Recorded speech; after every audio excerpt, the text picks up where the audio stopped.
जिस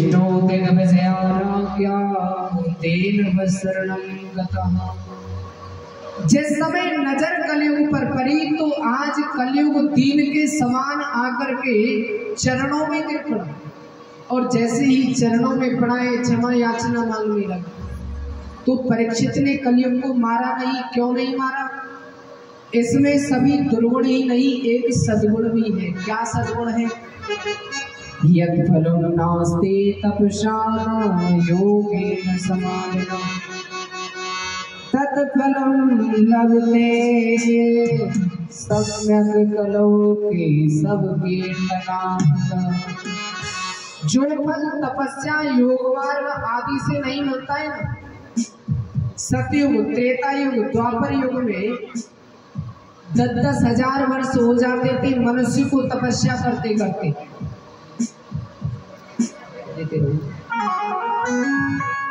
10-10 हजार वर्ष हो जाते थे लेकिन प्रभु की प्राप्ति नहीं होती थी। लेकिन इस कलिकाल कलयुग में तत्फलम लभते सम्यक कलौ केशव कीर्तनात्, केवल परमात्मा का नाम लेने से संपूर्ण फल की प्राप्ति हो जाती है। अपवित्र है पवित्र हुआ, चाहे कोई अपवित्र है पवित्र है, सर्वावस्थान गतो अपीवा, किसी भी अवस्था में मनुष्य ने परमात्मा का नाम लिया तो उसे संपूर्ण फल की प्राप्ति हो जाती है,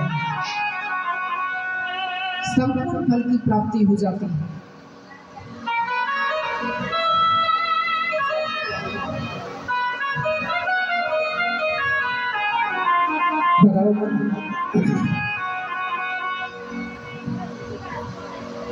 कहते हैं इसमें सभी दुर्गुण ही नहीं, एक सद्गुण है। क्या? तुलसीदास जी ने रामचरितमानस में लिखा है। कहते हैं कलयुग के बल नाम आधारा, कलयुग के बल नाम आधारा, कलयुग के बल नाम आधारा, कलयुग के बल नाम आधारा,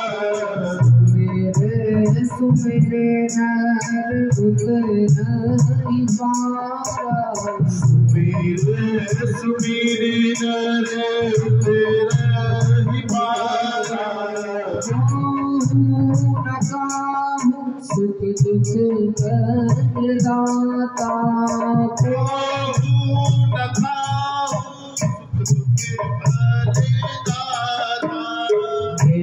जगत करियो भोग सब भाता, जगत करियो भोग सब भाता। इस कलिकाल कलयुग में ना तो कोई किसी को दुख देता है ना तकलीफ देता है, जो भी मिलता है अपने प्रारब्ध के अनुसार मिलता है।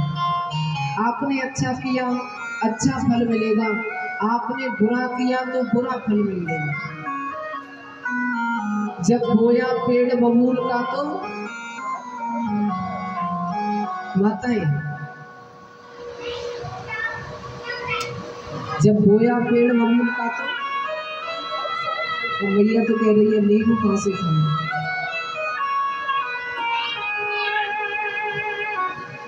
आप अपने जीवन में कांटे बोओगे तो आपको कांटे ही प्राप्त होंगे। आप सोचने लगे कांटों के बदले पुष्प आपको प्राप्त हो जाए, असंभव बात है।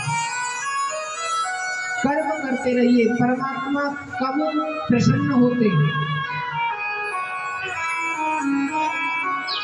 कि निर्मल मन जन सो मोहि पावा, मोहि कपट छल छेद्र जिसके मन में, जिसका मन में मन साफ हो गया, निर्मल हो गया, परमात्मा की मूर्ति जिसके मन में आ गई, उस पर परमात्मा प्रसन्न होते हैं। छल कपट लेकर के घूमते हैं। आप जिंदगी भर परमात्मा को याद कीजिए, लेकिन परमात्मा की कृपा आप पर नहीं हो सकती है। कभी कृपा नहीं होगी। आज ज्ञान वैराग्य के बुढ़ापे को दूर करने के लिए नारद जी ने वेद का पाठ किया, वेदांत का पाठ किया। वेद वेदांत घोचस्य गीता पाठेर मुहुर्मुहु, लेकिन जब तक पाठ चलता तब तक तो ज्ञान वैराग्य का बुढ़ापा दूर हो जाता। जैसे ही पाठ विश्राम लेता कि ज्ञान वैराग्य फिर से वृद्ध हो जाता। बड़े दुखी नारद जी, तब एक आकाशवाणी हुई, अरे नारद जी, यदि इनका दुख दूर आप करना चाहते हो तो आपको एक काम करना है। क्या काम करना है? सत्कर्म कीजिए। नारद जी संशय में पड़ गए। सत्कर्म कीजिए, वेद का पाठ किया, गीता का पाठ किया, वेदांत का पाठ किया, आखिर सत्कर्म ये नहीं है तो क्या है सत्कर्म? तब महाराज में वहां से मैंने दौड़ लगाई और दौड़ा दौड़ा मैं श्री बद्री धाम से होकर के निकल रहा था तो आप महापुरुषों के दर्शन मुझे मिल गए, इसलिए मैं चिंतातुर हो करके दौड़ा दौड़ा जाता। तब जाकर के सनत कुमारों ने कहा कि जिस सत्कर्म के लिए आकाशवाणी ने कहा था उसे हम बताते हैं। जिस सत्कर्म के लिए कहा, श्रीमद्भागवता सप्ताह वाचनम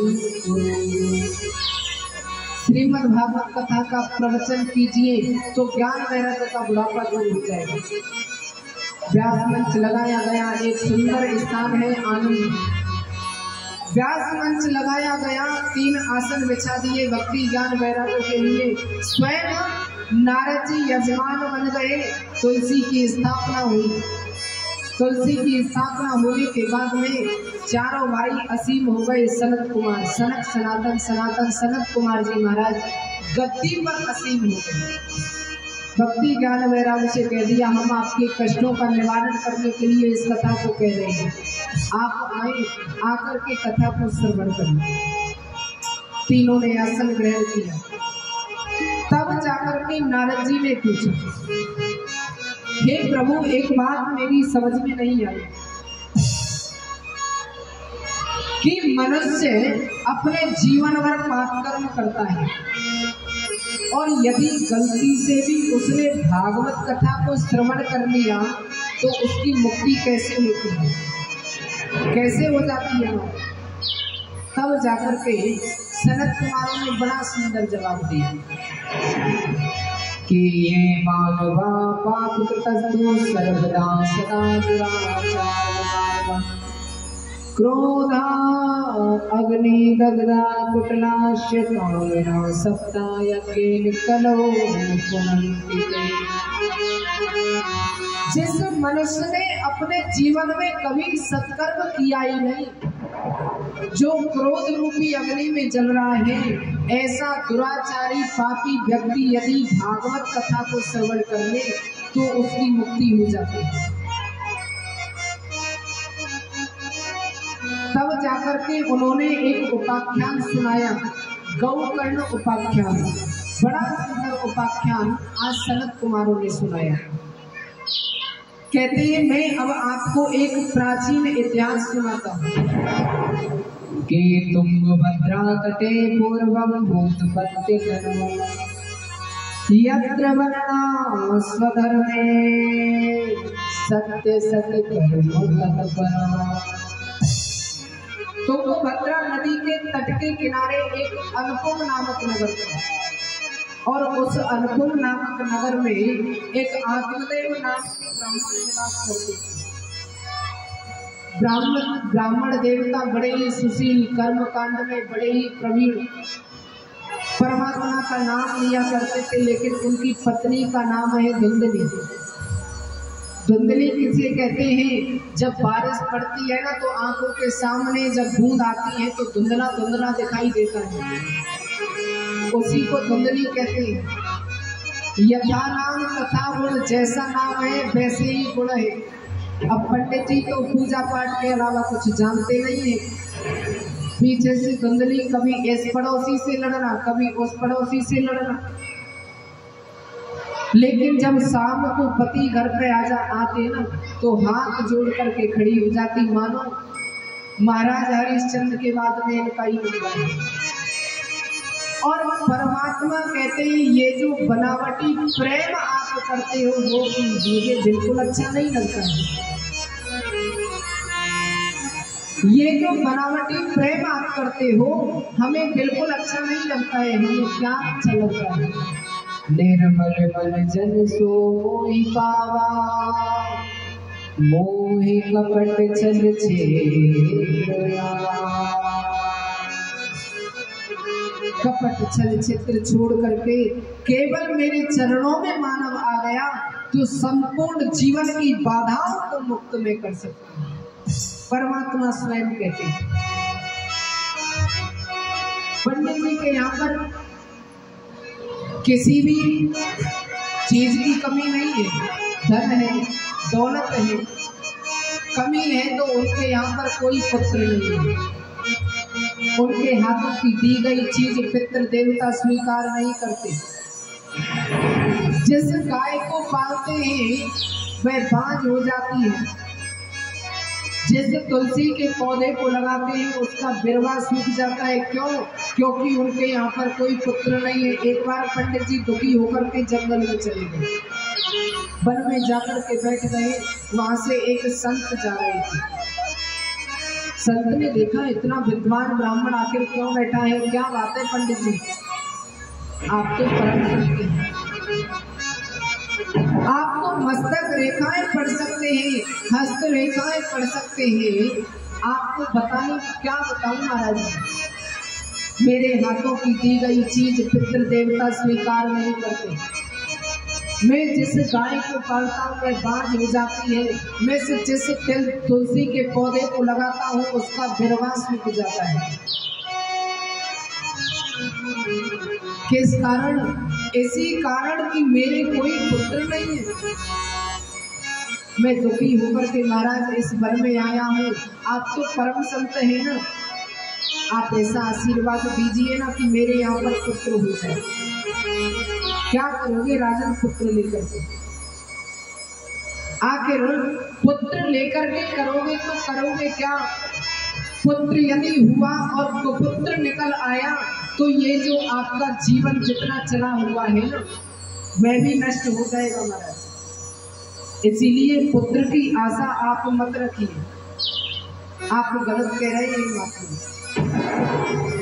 कहते हैं दिग्जीवितम प्रजाहीनम दिग्ग्रहं च प्रजानविनम दिग्धनम चान प्रतस्ते दिग्धकुलम संतते विनम। संतानहीन जीवन को धिक्कार है, संतानहीन धन को धिक्कार है और संतानहीन धन को भी धिक्कार है। महाराज आप तो परम संत हैं। आप चाहो तो क्या नहीं हो सकता, आप चाहो तो हस्तरेखाएं बदल सकते हो।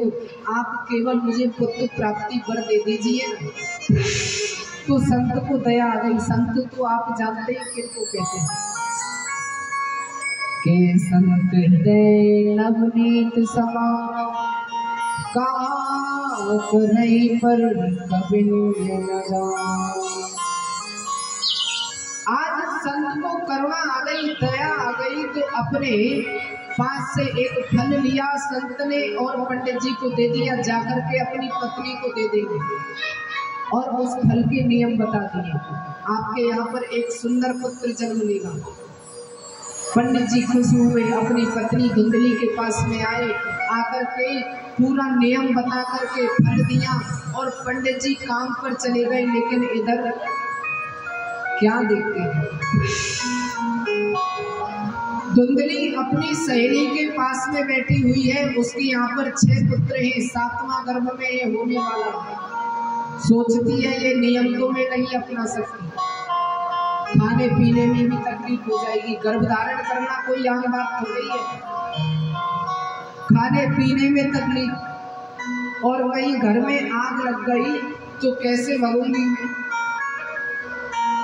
तो आज धुंधली सोच रही है, सहेली से कह रही है, सहेली एक काम करोगी तो? क्या काम करना है बहन? देखिए आपके पास में 6 पुत्र हैं, धन नहीं है आपके पास में, 7वां होने वाला है।